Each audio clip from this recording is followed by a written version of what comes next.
Salve, meus nobres, beleza? Aqui quem fala é o Soto e hoje eu finalmente estou trazendo um vídeo que não tem nada a ver com o Sonic pela primeira vez durante todo esse canal.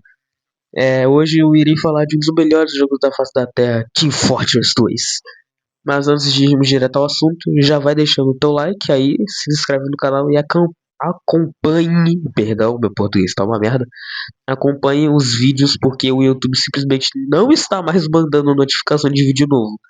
Então, pelo amor de Deus, verifiquem sempre, até porque a administração do YouTube é uma bosta. Mas enfim, vamos direto ao ponto, que no caso são as origens de TF2.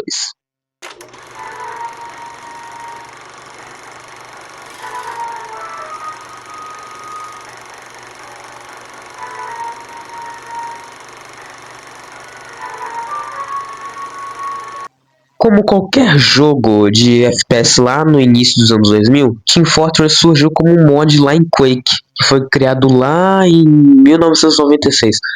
Ele era um dos mods mais populares de Quake naquela época e um monte de gente entrava nele para jogar um Quake diferenciado, porque esse era o primeiro mod de Quake que criou a mecânica de classes. Os desenvolvedores desse mod são Robin Walker, John Cook e Ian Cogley. Acho que não sei como é que se fala esse bagulho. Mas enfim, o mod ficou tão famoso que a Valve viu isso e pensou: irmão, isso tem um grande potencial para se tornar um jogo único e extremamente lucrativo para nós. Após isso, a Valve contratou os três para desenvolverem um jogo de fato. Daí surgiu o primeiro Team Fortress, que hoje em dia é chamado de Team Fortress Classic, lá no Steam, aparentemente. Na real, eu não sei se é da Steam, mas isso é apenas detalhe. O jogo foi desenvolvido no Half-Life. Por quê? Porque sim. Por algum motivo que eu não vou saber explicar, até porque eu não sei o motivo, o jogo foi desenvolvido apenas pelo Robbie Walker e pelo Joe Cook, retirando o Ian Cogley do projeto. O Team Fortress Classic foi literalmente um remaster do mod que eles fizeram lá no Quake. Eles basicamente fizeram um polimento do jogo e é bem mais fácil de jogar. Resumindo, eles pegaram o mod antigo e melhoraram ele, obviamente. E adivinha, mesmo que o Team Fortress Classic tenha sido lançado em 1999, a Valve já estava lá, né, trabalhando no Team Fortress 2 com a ajuda do Robbie Walker e do Joe Cook. Mas o John acabou desistindo e saiu do projeto e apenas o Robbie permaneceu no desenvolvimento do jogo.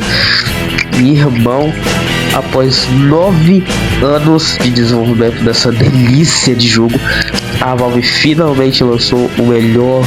Pera, o quê? Pera aí, eu errei o roteiro, perdão. A Valve finalmente lançou o meu segundo jogo favorito deste planeta lá em 2017. E agora, finalmente podemos ir direto ao que interessa, ou seja, Team Fortress 2.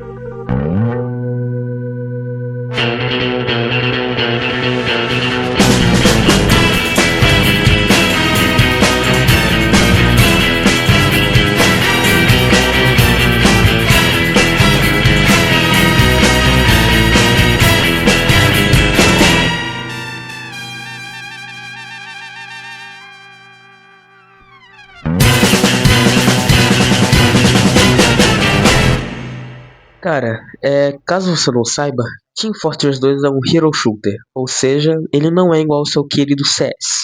Sei lá, cara, o CS e outros jogos hero shooters até podem ter a mecânica de classes que eu citei anteriormente, mas para esses jogos importa mais a arma do que o personagem selecionado, pelo que eu vi. Mas com o TF2 é totalmente diferente. No TF2 são realmente personagens que possuem sua personalidade própria e um estilo de gameplay única e divertida. Com exceção do engenheiro, porque eu já sofri muito jogando de engenheiro, tá bom? Mas enfim, o jogo foi dividido. O quê? O jogo divide os personagens em três categorias: ataque, defesa e suporte. Algo que eu não vejo sentido, porque tem uns personagens aí que nem deveriam estar em certas categorias. Sei lá, cara.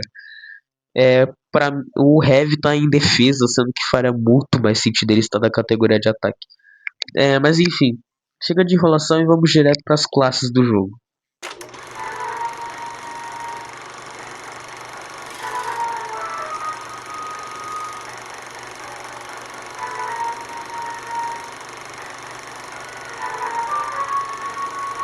Com a primeira classe do jogo, e inclusive a minha favorita, nós temos o nosso Mano Scout, um moleque peralta de Boston, fã de beisebol e um Sonic do Paraguai. Como todas as classes de TF2, o Scout tem três armas padrões. Ele é armado com uma 12, uma pistola e um bastão de beisebol. E tipo assim, se você já jogou TF2 ou pelo menos já viu gameplay disso, tu sabe muito bem que o Scout é muito broxa, porque ele só tem 125 de HP, ou seja, ele é o bicho mais desmilinguido que você vai encontrar em jogos de FPS. Lembra quando eu chamei ele de Sonic do Paraguai? Então, eu chamo ele assim porque ele corre muito e eu amo ele de paixão só por causa disso. Já que ele é a classe mais rápida de TF2, ele também tem uma habilidade única que é basicamente um pulo duplo, algo que ajuda é, a desviar de tiros e fazer jogadas completamente insanas. Irmão, você pode até mesmo desviar de tiros de sniper, mas você tem que saber jogar bem e ser estratégico com o Scout. Além disso, esse pulo duplo te dá a capacidade de alcançar locais que outras classes não conseguem chegar. E tipo assim, como forma de balancear a gameplay, a 12 do Scout não tem dano a longa distância porque seria extremamente roubado. Então você precisa chegar perto do oponente e atirar nele com a 12, causando danos maciços, pois a 12 tem um dano altíssimo a curta distância, formando esse balanceamento entre você e o Scout.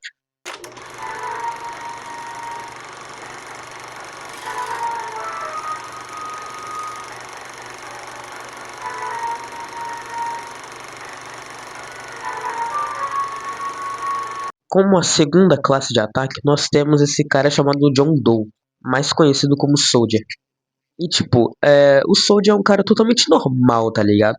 Ele é extremamente inteligente e estrategista em combate. Ele é o personagem mais refinado, educado e mentalmente estável. É brincadeira, tá ligado? Ele não é nada disso, irmão. Ele é tipo os Noia de hoje em dia, tá ligado? Ele é o cara mais maluco, insano e esquizofrênico do jogo inteiro. O Soldier sempre quis ir pro exército americano para lutar na Segunda Guerra Mundial, mas ele era tão doente da cabeça que ele conseguiu ser dispensado do exército, porque ele tinha a convicção de que lutar pelado e coberto de mel ajudava de alguma forma nas suas formas de combate, porque isso distrai os oponentes. O Soldier é o segundo personagem com mais HP no jogo, tendo exatamente 200 HP de vida. Você deve estar se perguntando, pra que 200 de HP? E eu lhe respondo, meu caro pivete. O Soldier tem uma habilidade que se chama Rocket Jump. Resumo. Ele usa a bazuca dele, ficou meio estranho, para atirar no chão e ganhar impulso para alcançar locais mais altos ou simplesmente atacar os inimigos por cima. Falando em bazuca, o Soldier é equipado com três armas, um lança-foguetes, uma 12 e uma pá. A gameplay desse personagem pera, eu me perdi no roteiro, pera. A gameplay desse personagem é algo perfeito pra mim, ou seja, ser um imbecil, mas não significa que isso te faz um imbecil, apenas significa que tu és um maluco psicopata.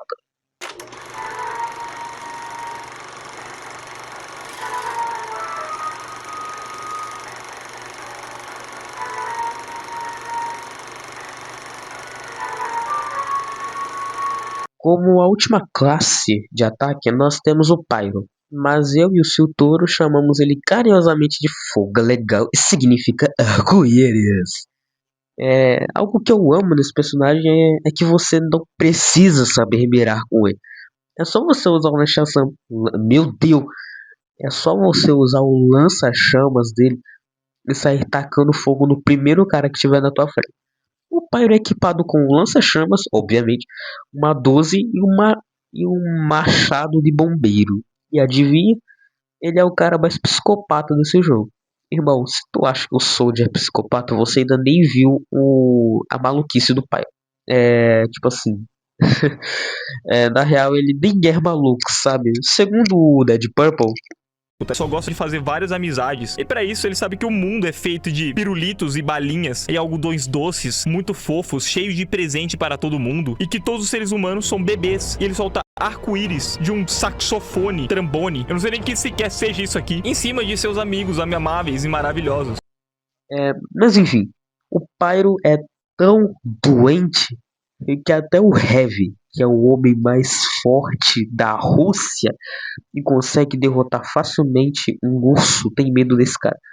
Ex-dono de empresa cansado da burocracia, ele é apaixonado pela melhor coisa no multiverso, ou seja, completo caos e destruição usando fogo, porque fogo é legal e significa arco-íris. Bom, pra quem joga de Spy, eles têm pavor de gente que joga de Pyro e logo logo já vou explicar o motivo.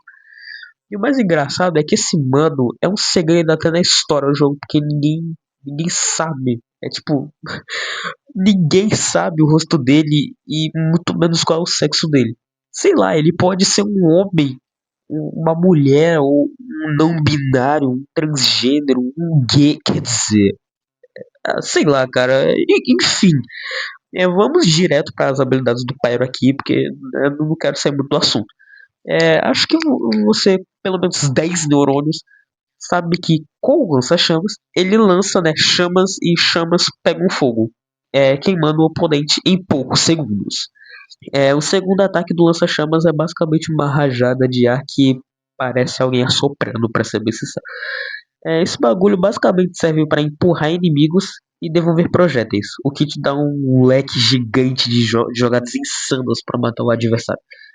E tipo assim, isso diferencia completamente um jogador multiparo para o completo metacapto. Totalmente. Pera, perdão. Calma. Isso diferencia completamente um jogador bom de Pyro para um mentecapto totalmente iniciante, porque o jogador bom de Pyro vai poder fazer várias estratégias e devolver projéteis e até desviar deles, mas o jogador mentecapto vai só ficar tacando fogo igual um retardado, vulgo eu.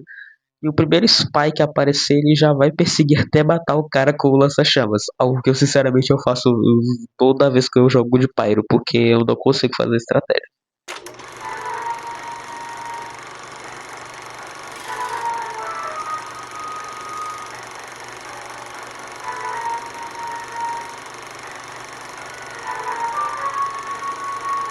Agora a gente vai falar do nosso mano Demon Man, a quarta classe da lista e a primeira classe da categoria de defesa. Resumindo, o resumo altamente resumido do Demon Man, ele é um alcoólatra, fala igual um mendigo e parece um mendigo de modo geral, né? Fazer o quê? Mas, irmão, se eu te falar que o Demon Man é um dos personagens mais ricos na história de TF2, você bota fé? Tipo assim, eu sei que esse mano é um pirata ciclope bizarro e louco, mas ele não é apenas isso. O nosso querido Demon Man é herdeiro de diversas terras da Escócia, portador de diversas armas que foram avaliadas em milhões de dólares, e a família dele é milionária. E sabe qual é o motivo desse cara ser um ciclope? Simplesmente pelo fato dele ter lido um livro não muito correto, sabe? E não, pelo amor de Deus, acalmem-se. Eu não é esse tipo de livro, ok? Eu estou falando do livro pertencente a um personagem chamado Merasmus, que é um ex-colega de quarto do Soldier. E o Merasmus é o mago mais poderoso da Terra. Ele é capaz de fazer inúmeras maldades que não estão escritas em nenhum livro, a não ser na sua mente doente e totalmente psicopata. Que é basicamente como todo personagem que veio nesse jogo. O Demon Man foi lá dar uma espiadinha no livro, né, do Merasmus. Eu só dele abrir o livro só um pouquinho só, tá ligado? Já foi suficiente para o poder do livro absorver o olho do cara. E o plot twist disso tudo é que, já que o livro absorveu o olho do Demon Man, o olho ganhou vida e ele sempre volta a cada lua cheia do Halloween. E o único objetivo dessa coisa é matar todo mundo que cruza o seu caminho. E como eu citei lá no início, o Demon Man é o cara mais bêbado que você pode conhecer no mundo. Ele é viciado em álcool, mano. Na moral, sem zoeira. O enxaguante bucal desse mano é puro álcool. A água que ele toma é vodka pura. E só dele bocejar de manhã é o suficiente para estourar um bafômetro. Perdão. O Demon Man é armado com um lança-granadas, um lança-stick bombas e uma garrafa de vinho. E ele faz parte da classe de defesa. Se você já jogou com um personagem que usa lança-granadas, tu já deve saber como se joga de Demon Man. Tu vai até um. Tu vai até um monte de gente do time inimigo e começa a encher eles de granadas, até você conseguir matar alguém. E se alguém chegar perto de você, pega o seu lance Chico Bombas, começa a apertar o botão esquerdo e o botão direito do mouse desesperadamente até o cara subir da tua visão. Se o arrombado ainda estiver vivo, mete um dane-se e bate nele com sua garrafa de vinho até ele morrer. E tipo, eu sei que não é assim que se deve jogar de Demon Man, é só uma brincadeira, mas a maioria joga desse jeito. Mas tipo, o Demon Man exige um pouco de habilidade, no mínimo uns 10 neurônios, né? Mas ao mesmo tempo, ele não exige. Pra tu jogar muito bem com esse alcoólatra, tu precisa ter uma ótima mira, saber lidar com os adversários, dentre outras coisas. Mas sinceramente, é bem provável que quase ninguém que joga de Demon Man faz isso. O máximo que eu faço é colocar stick bombs em pontos onde o cara não vai ver as bombinhas e elas vão explodir ele instantaneamente. Fora isso, eu não tenho capacidade mental bastante pra fazer mais estratégias além disso, tá ligado?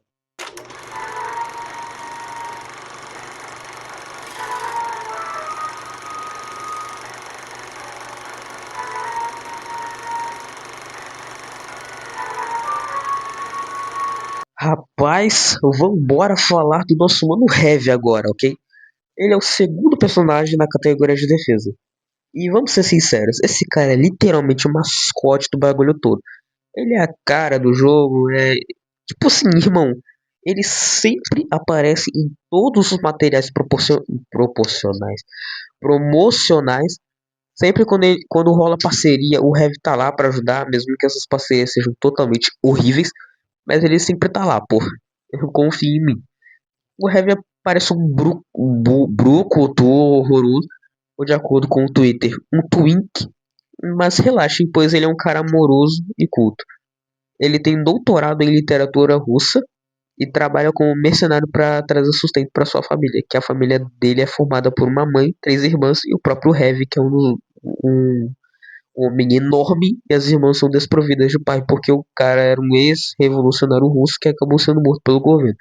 Não me perguntem o motivo, porque eu não sei o que exatamente aconteceu, e talvez a Valve nem explicou isso de fato, mas eu sinceramente estou com preguiça de pesquisar. Uma das irmãs do Heavy se chama Zana, e ela é casada com um certo psicopata doente chamado Soldier, e adivinha o motivo? A Zana ficou a vida inteira isolada em uma cabana no meio da neve e ela necessitava bastante de um homem forte e másculo. O engraçado é que ela tentou se relacionar com o Scout, mas ela notou que o Scout era um otário, então ela simplesmente achou melhor ficar com o Soldier, um cara com claros problemas mentais. E algo que não podemos negar no nosso mano Heavy é que ele não tem apenas amor por sua família, mas ele também tem um amor por uma coisa muito mais importante do que qualquer coisa na Terra. E eu estou me referindo a Sasha. Caso tu não saiba, a Sasha é a minigun que o Heavy carrega.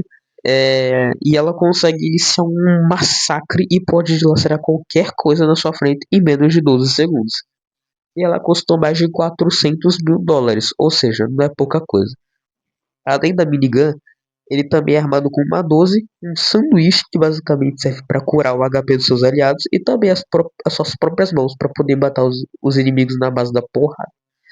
O Heavy é literalmente a classe com mais vida no jogo, totalizando uns 300 HP de vida.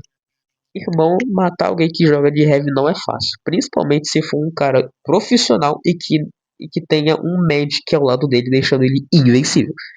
E tu acha mesmo que o homem da Rússia vai andar rápido? Principalmente carregando uma minigun? Obviamente não. O Heavy anda 1 por hora, mas quando ele chega no destino, ele faz estrago, irmão. Ele demora muito, mas eu juro pra você que ele chega alguma hora pra poder começar o massacre.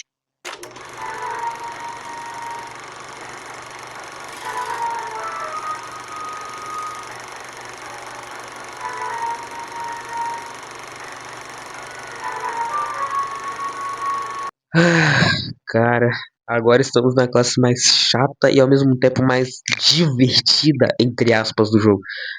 O engenheiro é a última classe da categoria de defesa e eu tenho uma relação de amor e ódio com essa classe.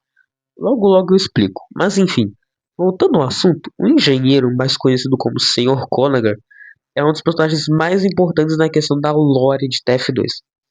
Resumindo, ele é neto de um cara importante da história que conseguiu desenvolver uma máquina que deixa qualquer um imortal e apenas o engenheiro entende o funcionamento dessa máquina.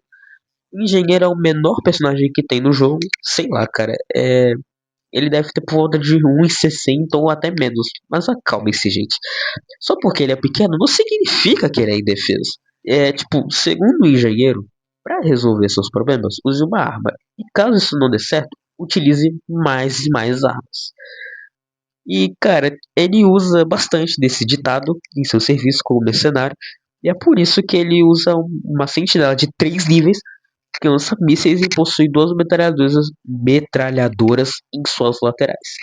O engenheiro tem 125 de HP, né? Porque é exatamente igual ao Scout, mas é compreensível porque seria muito roubado se ele tivesse tanta vida assim.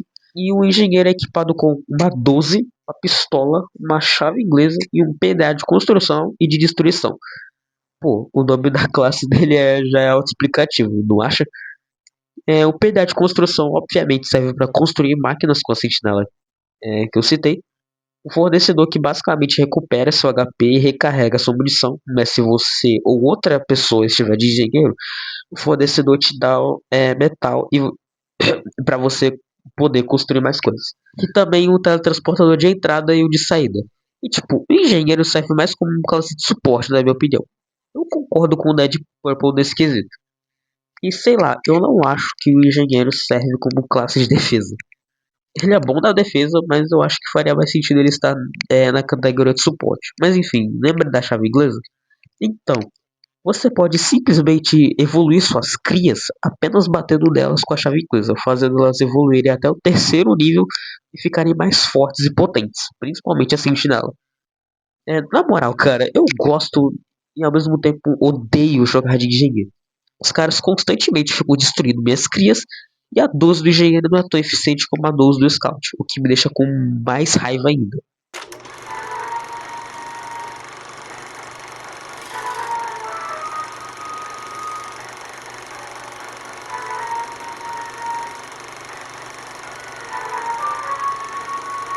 Agora chegamos em outro personagem que eu gosto e odeio ao mesmo tempo. O Magic. O Magic faz parte da classe de suporte e é um psicopata. E tá, eu sei que todo mundo dessa merda é psicopata. E ninguém escapa desse fato, mas o Magic parece que está em outro patamar. Sério, velho. O cara fez literalmente um pacto com o capeta. E para não ter que pagar o Lúcifer de forma direta, ele cirurgicamente dividiu sua alma em 8 partes. E adivinha, cada parte da alma do médico foi para o resto dos mercenários. Ou seja, quando o médico morrer, ele vai ter que pagar apenas uma parcela de sua alma, enquanto os outros mercenários teriam que pagar a parcela das outras partes da alma do médico. O arrombado é literalmente um gênio, mano. Mas enfim, o médico é equipado com uma arma de seringas que é horrível, uma Gun que pode transformar um aliado em um deus por alguns segundos e uma serra de ossos. Ele é o personagem mais importante de uma partida porque na maioria dos casos é ele que define qual time vai vencer. A Gun do Magic, né, possui algumas habilidades. Por exemplo, ela consegue carregar mais rápido o Overcharge se você curar aliados que estão feridos. E você também consegue acompanhar a velocidade do Scout se você estiver curando ele. E você também consegue dar uma sobrecura para o aliado. Caso você não saiba o que é isso, vou explicar. Resumindo, quando o Magic está curando o aliado e o HP do cara estiver no máximo, a Gun meio que dá uma vida extra para o aliado que está sendo curado. Mas a sobrecura só permanece enquanto o Magic estiver curando o aliado. Por exemplo, se o Magic curar, sei lá, o Heavy, se o Magic estiver curando um Heavy, por exemplo, e ele estiver em sua vida máxima, ou seja, 300 de HP, a Gun dará a ele por volta de uns 450 de HP, se eu não me engano.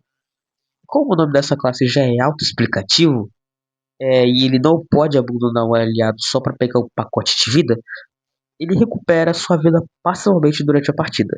Mas isso demora um pouco porque o HP se recupera aos poucos.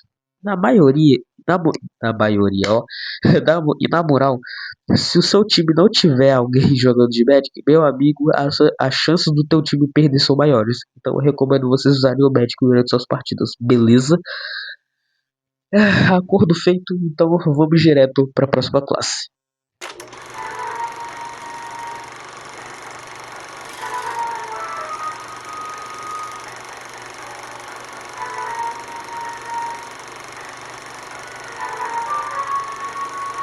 Bom, agora que chegamos nessa classe, eu tenho que deixar algo bem claro.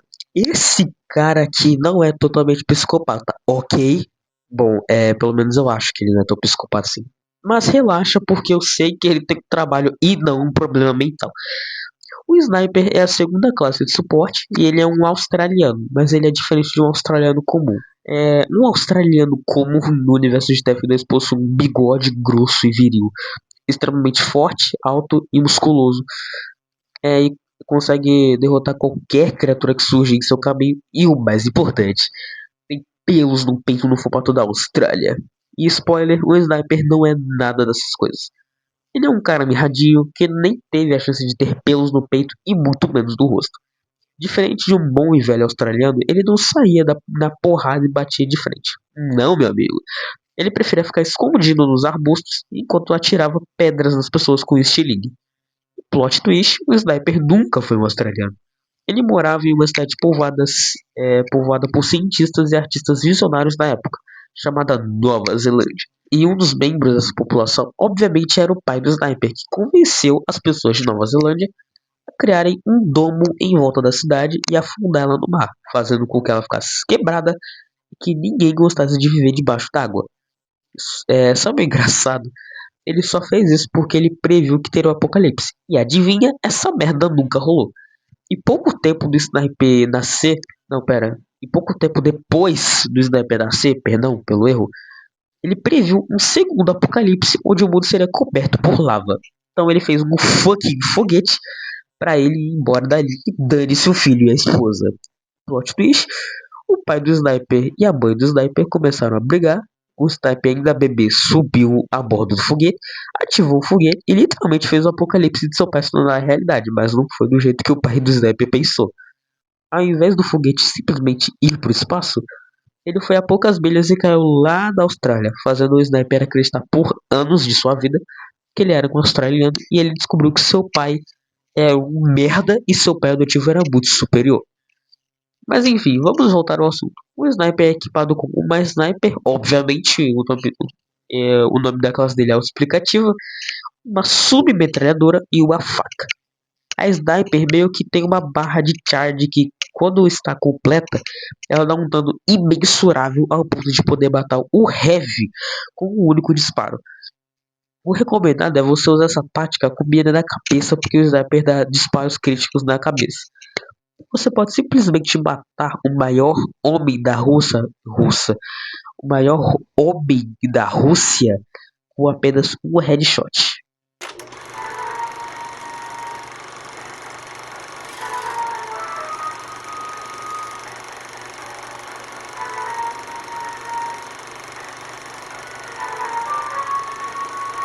Agora a gente chegou na classe que todo mundo odeia e no caso é a última classe de suporte, o Spy. Irmão, tanto os players quanto os personagens da história odeiam esse cara. Todo mundo odeia o Spy e chama ele de cobra, safada, traidor, medíocre e vários xingamentos racistas. Que legal, né, gente? Mas enfim, voltando ao assunto, o Spy é equipado com um revólver, um kit de disfarces e a famosa faca que todos nós conhecemos e amamos, entre aspas, né? O revólver normalmente é usado como plano B caso dê merda, tá ligado? O kit de disfarces serve pra você se disfarçar de um membro do seu time ou do time inimigo, né? Mas você apenas ficará igual a ele. Ou seja, você não terá as habilidades da classe que o adversário está usando. A faca normalmente é usada junto com o kit de disfarce. Você basicamente chega por trás do inimigo, tira o disfarce e dá uma facada nas costas dele. Isso basicamente vai dar um hit kill instantâneo. Ou seja, você não precisa esfaquear o cara várias vezes, ok? Mas enfim, a arma extra do Spy é meio inútil, principalmente se o time inimigo não tiver um engenheiro. A arma extra do Spy é semelhante a um rádio, mas eu não sei o nome desse bagulho, porque eu simplesmente esqueci. Mas enfim, ele basicamente serve para sabotar as máquinas do engenheiro e destruir elas logo em seguida. Mas como eu falei, essa coisa é totalmente inútil se o time inimigo não tiver um engenheiro, tá ligado? A habilidade única do Spy vem de um relógio que ele usa para ficar invisível por um curto período de tempo, mas você pode recarregar o tempo de invisibilidade com algum pacote de munição espalhado pelo mapa. O problema é que, se você for acertado por um tiro, ser queimado por um pyro ou simplesmente esbarrar em alguém do time inimigo, você vai piscar por um milésimo de segundo e as pessoas vão saber onde você está. Essa mecânica do Spy de se disfarçar é muito legal, porque você vai literalmente fingir que está ajudando os oponentes, quando na verdade você irá simplesmente sabotá-los e vai matar eles com a faca que dá morte instantânea. Mas enfim, finalmente nós terminamos a parte das classes do jogo, e agora vamos para os modos de jogo, beleza? Mas enfim, chega de enrolação, vamos logo porque eu quero acabar esse vídeo logo. E acho que o eu do futuro, vulgo eu da edição, não está aguentando mais. Mas enfim, vambora.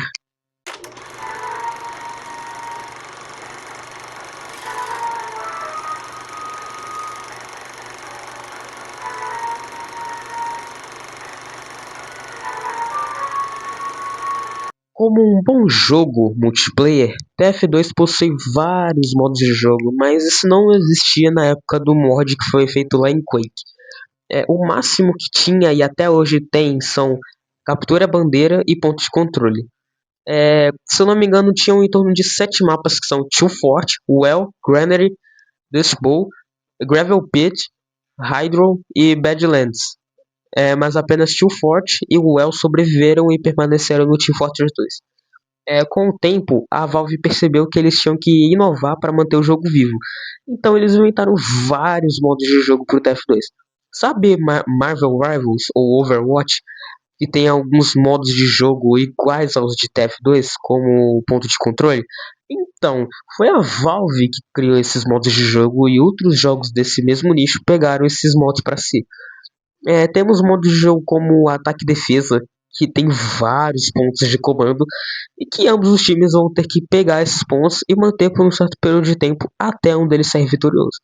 Temos captura bandeira, que eu não concordo com o Dead Purple sobre ele ser mal executado.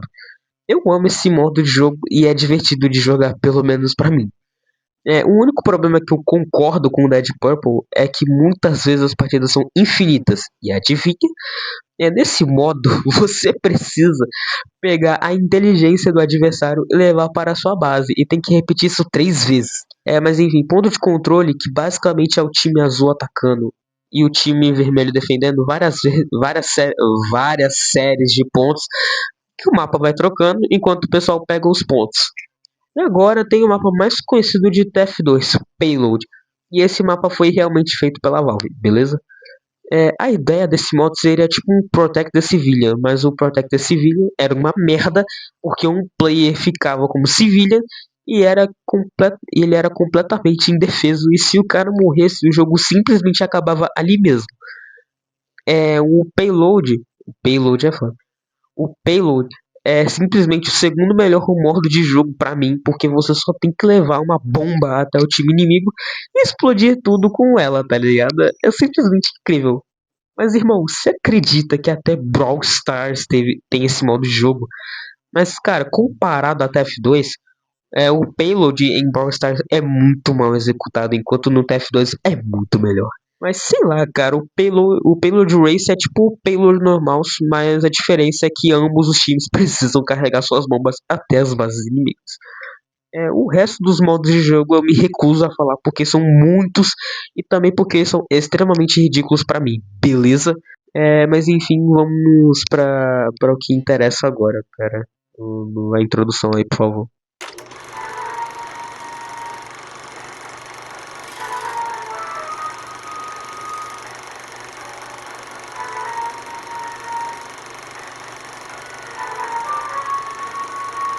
Rapaziada, pro alívio de todo mundo aqui, inclusive de mim aqui, né?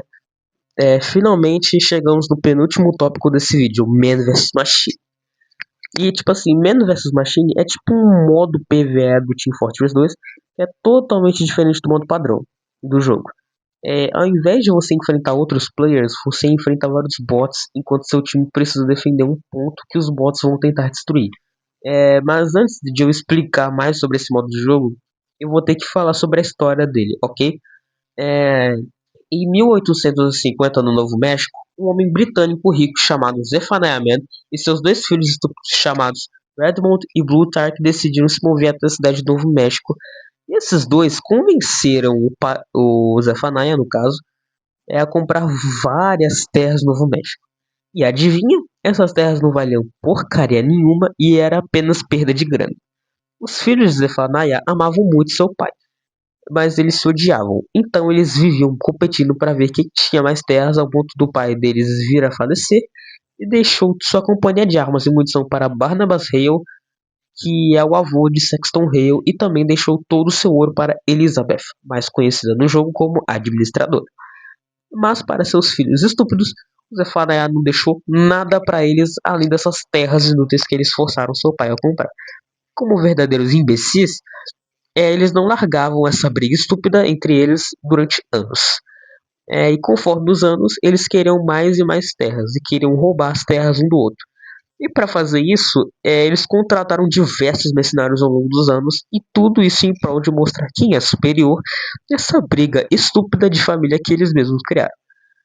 Após anos, Redmond e Plutarch, já idosos, e usando os atuais mercenários jogáveis no TF2, um homem desconhecido chega neles e faz um convite para ambos no nome de cada um em um local X, para reunir os dois para uma armadilha mortal, e que no fim os dois acabam sucumbindo. Esse homem desconhecido, na verdade, é o irmão perdido do Redmond e do Plutarch, conhecido como Greyman. Ele foi roubado por águias e foi cuidado por elas. Sim, não me pergunte por que ele foi cuidado por águias, eu também não sei, mas né, TF2 é esquisito, então vamos fingir que isso faz sentido. Enfim, nesse período de tempo, ele era o único da família Man que realmente era inteligente. E nessa época, que as águias estavam cuidando dele, ele foi desenvolvendo seu intelecto e ele construiu um império por trás de toda a humanidade. Isso tudo em uma ilha isolada. Mas a parte mais importante é que ele finalmente deu uso a algo que parecia inútil. Nessas terras do Novo México, a única coisa que tinha em abundância era um ouro conhecido como ouro de tolo, que basicamente era um ouro falso inútil. Mas plot twist, essa porcaria nunca foi ouro. Aquilo era Australium, que era extremamente abundante nas terras da Austrália. E esse Australium é capaz de deixar qualquer um extremamente forte e viril. Mas não apenas isso. Ele tinha um poder especial de rejuvenescer uma pessoa, podendo deixá-la imortal por um período ilimitado de tempo. Se tu tivesse o Australium, você poderia viver para sempre, irmão. Mas, tipo assim, o Greyman desejava dominar o mundo inteiro, pois ele foi deixado de lado pela humanidade e se sentia no direito de ganhar posse daquilo que ele verdadeiramente merecia. E para isso, ele criou um exército de robôs para conseguir lidar com qualquer ameaça. Ele foi lá na antiga empresa do Zephaniah, a Manco, para desafiar Sexton Hale para uma briga de mãos duas em troca da posse da empresa. O Sexton perde porque o Greyman desafiou ele a bater em uma criança em troca da posse da empresa. E ele desistiu, né? Porque né, não pode bater em criança. Deixando a empresa com o Greyman. Mas enfim, chega de enrolação e vamos falar sobre o Man vs Machine. Como eu citei lá atrás, Man vs Machine é um PvE que tem um alvo onde os bots precisam alcançar, e para isso eles colocaram cópias robóticas dos mercenários para servir de inimigos. Já que são 6 jogadores por partida, seria bem quebrado, então os players podem ter upgrades para suas classes para poder bater de frente contra os bots. Eles viram que seria quebrado só os players terem upgrades, então eles deram um tanque para os bots e versões gigantes deles. Por mais que esse modo de jogo não compensa, ele te dá recompensas dependendo de como você joga. O jogo literalmente pode te dar uma panela Australium, que é o item mais caro do jogo. Mas enfim, eu já estou há 5 minutos falando aqui de Man vs Machine, então vamos para o último tópico do jogo, que no caso é a nossa querida comunidade de TF2.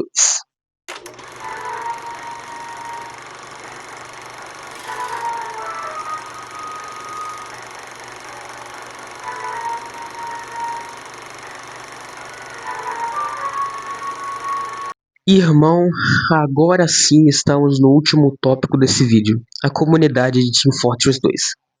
Cara, Essa comunidade é muito boa, na moral.